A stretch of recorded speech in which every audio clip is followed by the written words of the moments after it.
Bonjour ou bonsoir à tous, bienvenue dans cette nouvelle vidéo. Une petite vidéo où je vais vous présenter une nouvelle réplique qui est plutôt sympa, jolie à voir et dont je tiens tout particulièrement à cœur. C'est bien sûr, comme vous l'avez pu voir dans le titre ou dans votre recherche, la Steyr Hog MP Pro Line, si je ne me trompe pas. Donc, je vais vous présenter cette réplique en plusieurs points: l'esthétique, les points techniques, le test de tir, et ce que j'en pense positivement et les problèmes que j'ai pu rencontrer avec, les points négatifs. Donc, nous allons tout simplement commencer par la boîte. La boîte, on la récupère, le pack envoyé, donc envoyé de ASG. C'est une réplique envoyée par ASG et mode, on va dire, mise en pack par ASG. Donc la boîte, la voici. Une boîte assez simple, pas non plus la grande folie, mais quand même assez classe. Donc on a là la réplique dessinée dessus. Donc sur cette Steyr Hog, sur ce pack de la Steyr Hog, on a un peu en façade un peu le nom et quelques points techniques ou caractéristiques.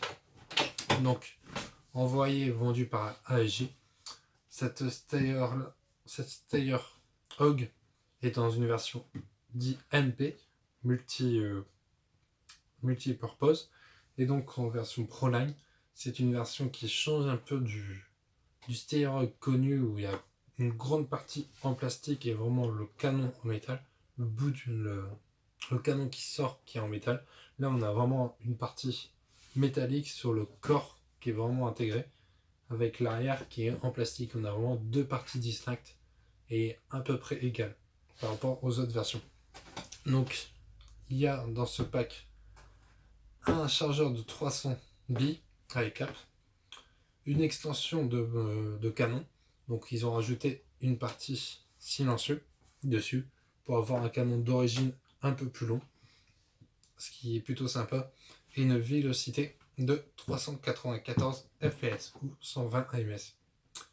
Donc sur ce pack en dessous, on a une deuxième fois ce qui contient donc le chargeur, l'extension de canon externe, le système de rails avec des multitudes de rails, et donc une vélocité de 394. Donc quand ils disent extension de canon externe, c'est parce qu'ils ont rajouté un silencieux, mais le canon interne ressent un peu dans le silencieux. Donc le canon, je pense que le canon interne est aussi un peu agrandi en même temps que le canon externe. Et donc la version Proline, le petit nom avec le ASG. Au-dessus, on a à peu près tout ce qui est un peu blabla. Donc les caractéristiques qui sont là, excusez-moi, un peu les consignes de sécurité et les règles des normes en législation française ou dans d'autres pays, un peu les lois. Et une précaution sur comme quoi ça peut être dangereux, ainsi que des codes barres. Je pense qu'il doit être sur les deux références. Là, on a une référence USA et là, sûrement une référence française. Donc, je vous montre un peu les caractéristiques, fiches techniques. Donc, je vais vous les lire quand même, parce que je ne sais pas si on les verra à la vidéo. Donc, la longueur de la réplique est de 775 mm. On a un poids de 3,830 kg, qui est quand même assez imposant. Donc un calibre de 6 mm, donc le canon d'origine est de 6,08 après renseignement. Donc le magazine est de 300. Les matériaux utilisés sont du nylon et du métal, avec une énergie de 1,4 joules et une puissance de 394 fps ou 120 ms. Donc AEG, donc à batterie, avec un hop-up ajustable, comme je vais vous montrer, un numéro de série unique. Sur le numéro de série, sur le type de Steyr Hog est unique, il n'y aura pas deux fois le même numéro de série, et donc des accessoires rails un peu partout, comme je vais vous montrer tout ça. Et donc derrière on a voilà, Là, derrière, il n'y a pas grand chose. Sur le côté non plus. Et là, on a un petit rappel de la marque et un peu de quelques informations sur la marque et sur la réplique. Mais vraiment, c'est un peu de blabla. Bon, voilà, pour rien. Donc, dans la boîte, on reçoit avec celle-là une tige de débourrage, avec un côté pour nettoyer et un côté pour débourrer. Tout simplement, les tiges basiques. Un chargeur haute capacité, 300 billes, avec la molette en dessous, le puits de charge et la trappe pour remplir. Et on reçoit aussi un petit bout en plastique, en caoutchouc. Ce petit bout, je vais vous montrer à quoi il sert exactement, pourquoi il est là. Du moins, moi, j'en ai pas eu l'utilité, donc je ne l'ai pas mis. Mais pour ceux qui s'intéressent, je vais quand même le montrer. Donc, je vais activer la caméra pour la réplique. Donc, voilà la réplique en elle-même. C'est un gros beau jeu. C'est un gros jeu. Donc, comme vous pouvez voir, le silencieux que je vous avais dit, avec levier d'armement, la partie en plastique. Donc, je vais vous montrer la partie en plastique des mains de là. Toute la ligne rouge est un peu colorée ici. Puis là, cette partie-là, après, est en plastique. Tout l'arrière, là, est en plastique. Et ça s'arrête vraiment là à la coupure, avec le noir. La poignée plastique aussi. Le centre de protège-main aussi. La détente aussi. Voilà. Tout ça, c'est plastique. Donc, si je bien lu, en nylon. Et toute la partie noire, là, plus la partie avant, tout ce qui va dépasser de ce côté-là, est en métal. Vous pouvez voir, c'est vraiment une partie métallique. Et donc, ce point métallique, en fait, permet de changer un peu de, on va dire, d'allure, parce que la plupart des répliques de Steven, vous pouvez voir, tout est en plastique et juste le canon qui sort est en métal. Donc, c'est un peu logique pour un canon. Mais voilà, je trouve ça un peu dommage d'avoir beaucoup de plastique, ça fait un peu joujou et pas vraiment réaliste au fait, ça fait un peu gadget. Là, cette partie métallique donne un air plus provocateur, plus agressif. Ça lui donne vraiment un cachet un peu plus violent. Et donc, voilà, ça donne un style qui est plutôt sympa et que j'apprécie beaucoup. Et donc, c'est pour ça que j'ai lui donné une couleur un peu rouge pour mettre un côté un peu agressif. Et voilà, c'est ce qui m'a vachement plu dans cette réplique, ce qui me donne un petit coup au cœur, qui fait que c'est une de mes répliques que j'apprécie beaucoup, que j'affectionne beaucoup. Pour l'esthétique maintenant, on va s'intéresser à tout ce qui est partie esthétique. Donc une partie plastique, une partie métal, avec beaucoup de détails sur la partie métal, des trappes, un peu d'aération sur le dessus, si on voit bien. Là, on voit des petites trappes d'aération avec bien sûr des rails, des petites parties en métal qui font un peu plus réaliste, qui font un peu plus, on va dire, plus armement. Encore des trappes ici, un levier d'armement. Alors comme je vous ai dit, des rails partout. Donc on en compte 9. Les 4 avant, dessus, dessous et de chaque côté. Un rail intermédiaire en dessous du levier d'armement. Et un rail près de là où on met notre joue. L'appui-joue, la partie arrière de la réplique. Là on a encore un rail. Donc en symétrie, on a exactement le même. Et donc on a aussi là les deux petits intermédiaires. Et celui-là avant. Voilà. Donc après, pour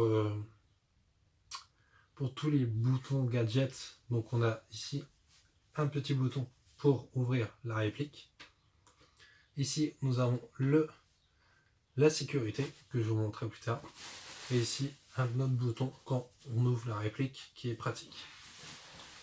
On va passer au point un peu plus technique. Donc les points techniques sont tout ce qui est attache-sangle, ouverture et sécurité. Donc les attache-sangles, on en a un à l'arrière, à ce niveau-là, qui peut se démonter. En fait, on a juste un bouton ici, sur le dessus. On appuie, on vient choper l'attache-sangle, la boucle de l'attache-sangle, et on lève. Et tout simplement, l'attache-sangle vient dans les mains, sans difficulté. Pour le remettre, même système, on appuie. Le deuxième, il est devant, à ce niveau-là, sur le dernier rond. Donc, on appuie, on lève. C'est si vous avez cassé et que vous voulez les changer. Donc, c'est ce rond-là. Donc, un petit point aussi, un truc qui m'aurait bien fait kiffer, c'est que tous les points soient possibles d'être saisis par l'attache-sangle. Là, on peut le mettre. Et vous voyez, dès qu'on tire un peu, ça se barre. Parce que ce n'est pas adapté pour l'attache-sangle. C'est juste un point esthétique. Et donc, je trouve ça un peu dommage. C'est un peu dommage, mais après, c'est pas non plus un gros problème. Voilà, ça aurait été un petit kiff de pouvoir le déplacer sur ces points-là. Malheureusement, on voit bien que la partie en métal, la partie en plastique qui tient l'attache-sangle est bien seulement sur le dernier rond. Donc, hop, on prend et on peut clipser. Donc, cette attache-sangle sur le devant, comme le trou traverse entièrement la partie en métal, on peut le mettre des deux côtés. Si j'y arrive, on peut le mettre des deux côtés. Donc voilà, ça tient. Et donc ça, je trouve ça assez pratique de pouvoir le changer si on est gaucher ou droitier. Je vais le remettre à sa position d'origine. Le seul point négatif sur cette attache-sangle, c'est que sur la partie arrière, sur l'arrière, ici, on l'a au niveau droitier. Mais quand on regarde le niveau gaucher ici, à cet emplacement-là, on voit très bien en fait que là, on a un petit morceau de je ne sais trop, on a un petit bout qui tourne et qu'on ne peut pas retirer en fait, qui est vraiment fixé. On ne peut rien y faire, donc on ne peut pas déplacer l'attache-sangle de ce côté-là. Et je trouve ça un peu dommage, mais c'est un peu comme ça, donc on ne peut pas faire grand-chose. Niveau technique, on a après ici le bouton pour le chargeur. Tout simplement, on met le chargeur à l'intérieur. Et pour le sortir, on appuie sur le bouton derrière et on peut retirer facilement le chargeur. Donc pour mettre le chargeur, le plus simple, c'est de mettre l'avant, puis venir clipser après l'arrière. Parce qu'on peut clipser l'arrière tout de suite, et des fois ça arrive que l'avant est mal mis, et donc le chargeur ne fait pas remonter les billes jusque dans le canon. Et c'est un peu dommage. Voilà. Comme là, vous regardez, on peut voir sur ce cas-là que le devant n'est pas entièrement mis. Et donc là, les billes ne remontent pas entièrement. Jusqu'au niveau du canon, il faut vraiment mettre l'avant puis l'arrière. Et là, il est très bien mis. En point technique, niveau sécurité, la sécurité de tir est là. Donc là, on ne voit pas. Mais de l'autre côté, on voit très bien qu'ici, il y a une partie qui dépasse. Cette partie qui dépasse, tout simplement, cette partie qui dépasse, tout simplement, est mobile. Comme vous pouvez voir, on peut faire tourner à gauche ou à droite. Ce qui permet au fait là d'être en position de sécurité. Parce qu'on ne voit rien au niveau du petit bout en plastique. Et dès qu'on passe de l'autre côté, normalement vous verrez, il y a un point ici. Donc là il est peint, donc on voit plus tant que ça. Mais il y a un petit point. C'est de le régler. C'est pas facile. Voilà, il y a un petit point, je ne sais pas si on le verra. Et ce petit point permet de dire qu'on est en mode de tir et non de sécurité. Quand le point est caché, on est en sécurité. Donc, ce mode de tir, cette réplique a un mode de tir particulier. On n'est pas sur du tir en semi avec un réglage, avec un bouton en fait qu'on règle. Souvent sur la réplique, on a un petit bouton pour régler en semi ou en auto. Sur celle-là, c'est assez particulier en fait. La détente a une double action, si je peux dire, sans non plus une double action qu'on peut voir sur. C'est pas vraiment une double action, c'est deux possibilités de pression en fait. Quand on appuie légèrement, on va attendre un premier clic. Juste un premier clic là. Ce premier clic permet de tirer une bille. Et si on appuie plusieurs fois, on tire une bille par une bille. Mais quand on appuie un peu plus, on arrive à sentir une sorte de pression, en fait, quelque chose qui passe, et on a un petit grincement en fait. Ce petit grincement en fait, c'est le mode auto. Ce mode auto, et en fait, il n'y a pas de sélecteur de tir, ce mode auto est selon la pression que vous allez exercer sur la gâchette. Si vous appuyez légèrement, vous avez le premier clic pour le tir normal, et plus vous appuyez, plus la réplique sera tentée de tirer en auto. Et donc si vous appuyez fortement, vous serez en auto. Ça, c'est un point positif parce qu'on peut tirer en automatique assez rapidement sans être emmerdé à bouger un bouton. Mais c'est un point négatif parce que quand on veut faire un semi et qu'on appuie un peu fort, ça arrive que des fois on tire 2-3 billes au lieu d'en tirer qu'une seule. Mais je trouve ça quand même assez intéressant. C'est quand même quelque chose qui peut être vraiment utile. Et voilà, ça permet d'avoir une certaine rapidité et une certaine réactivité pour changer de mode de tir. Donc on va la repasser en sécurité. Donc, comme je vous ai dit, le hop-up est réglable. Tout simplement, pour accéder au hop-up, il faut aller chercher le levier d'armement ici, le tirer et le coincer. Vous verrez en fait ici, il y a une petite partie qui diffère. En fait, on a une petite encoche qui permet en fait de venir bloquer le levier d'armement. Et si vous voyez, le levier d'armement fait bouger une trappe à l'arrière. Cette trappe permet d'accéder directement au hop-up. Et ça, c'est assez pratique en partie quand on veut être réactif et qu'on n'a pas vraiment le temps de démonter la réplique. On a juste à tirer le levier d'armement, verrouiller, et on accède directement au hop-up à ce niveau-là. Vous voyez, hop, on a le bout du canon en fait qui est là. Et on a une petite vis, un petit engrenage. On peut tourner, on met le doigt et on peut tourner assez facilement le hop-up, de faire descendre ou monter selon dans le sens dans lequel on tourne.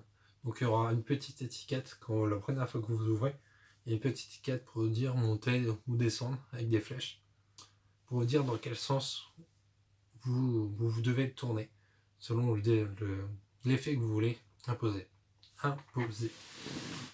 Donc on referme le levier d'armement. Je le referme parce que de l'autre côté on a quelque chose d'intéressant. Comme je vous ai dit, chaque Steyr Hog dans cette version a un numéro précis de série, un numéro de série précis. Deux Steyr Hog ne peuvent pas avoir la même. Ils changent à chaque fois qu'ils créent une nouvelle Steyr Hog. Donc on le voit juste ici. Là, moi c'est le 15A00356 et qui est inscrit là où il y a la trappe qu'on ouvre. Donc là, si je bouge le levier d'armement, si j'arrête, hop, ça ouvre la trappe. Il est juste inscrit là. Donc là, c'est là qu'intervient aussi le petit bout en caoutchouc. Ici même. Ce petit bout caoutchouc, en fait, c'est une sorte de protection. Si vous ne voulez pas que l'intérieur de la réplique prenne la poussière, vous prenez juste simplement le caoutchouc et vous pouvez cacher le numéro de série. Et ça protège un peu de la poussière pour éviter que la poussière rentre dans la réplique. Donc voilà, c'est un petit gadget, mais moi, j'en trouve pas vraiment l'utilité. Je préfère voir le numéro de série et avoir un côté plus réaliste avec une sortie que mettre un bout de caoutchouc qui fait un peu suspect. Vous pouvez le mettre aussi de l'autre côté si vous le désirez. Voilà, c'est comme bon vous semble. Moi je préfère ne pas le mettre. Je préfère direct et ne pas le mettre. Voilà. Donc en point technique, c'est à peu près tout ce que je vais vous dire. Donc pour la partie, je vous montre un mode possible. Je vais vous montrer comment personnaliser un peu la réplique. Donc une précision aussi, la partie en métal fait son poids. Vu que c'est du métal, c'est quand même assez lourd. Et la partie en plastique est assez légère. Donc on a un peu un contraste entre les deux. Et donc le poids en fait est vraiment réparti sur le devant de la réplique. vous ne serez pas à porter quelque chose de lourd près de vous, mais quelque chose de lourd assez loin de vous. Ou c'est juste un petit point négatif, mais qui est franchement acceptable vu la tête de la réplique, son esthétique est plutôt cool, mais voilà, ça impose un petit point négatif, mais qui n'est pas forcément gênant. Au bout d'un certain temps, on s'y habitue assez facilement. Donc, pour commencer, pour le confort justement de ce poids, on peut tout simplement mettre une petite poignée. Donc moi, je prends souvent une poignée en 45 degrés, mais si vous pouvez prendre en 90 degrés droite, poignée droite, verticale, horizon, non, verticale, excusez-moi. Donc voilà, moi je prends une 45 parce que je trouve ça vraiment plus confort qu'avoir un truc où le poignet est un peu cassé. Voilà, c'est un choix un peu personnel qu'on peut tout simplement mettre en dessous. Hop. Donc là j'ai plus la vis pour serrer, mais vu comment ça coulisse avec du mal, ça tient tout à fait. Bon, ça tient tout à fait. Donc je vous présente aussi sur ce mode une lunette de sniper. Pourquoi une lunette de sniper? Parce qu'avec un canon de précision là en 6.03 qui dépasse, qui remplit le silencieux, on arrive à une précision assez fulgurante, assez impressionnante, on va dire. Donc pour une réplique qui n'est pas un sniper, on a quand même une précision à une grande distance qui est assez phénoménale et dont ça surpris plusieurs gens qui jouaient sniper. J'arrivais à les déloger assez rapidement, assez facilement avec une précision vraiment, vraiment précise. Et donc ça les a beaucoup surpris. Même moi, je ne pensais pas avoir atteint une telle précision à une distance assez grande, à cette distance. Donc ouais, à ces 200 mètres, vraiment avec un canon de précision, on tire une vie à part vraiment droit. Il n'y a pas vraiment de dispersion marquante. Donc c'est pour ça que je vous présente cette lunette de sniper. Tout simplement que j'ai rajouté par-dessus sur le rail supérieur. Vous verrez pourquoi je le mets sur le rail supérieur. Et voilà, c'est un petit kiff que je me suis fait quand j'ai vu la précision qu'on pouvait atteindre avec cette réplique. Donc voilà. Là je la mets rapidement, c'est juste pour la vidéo. Je ne vais pas non plus m'amuser à régler tout. Hop. Je ferai le réglage plus tard. Si j'y arrive. Voilà.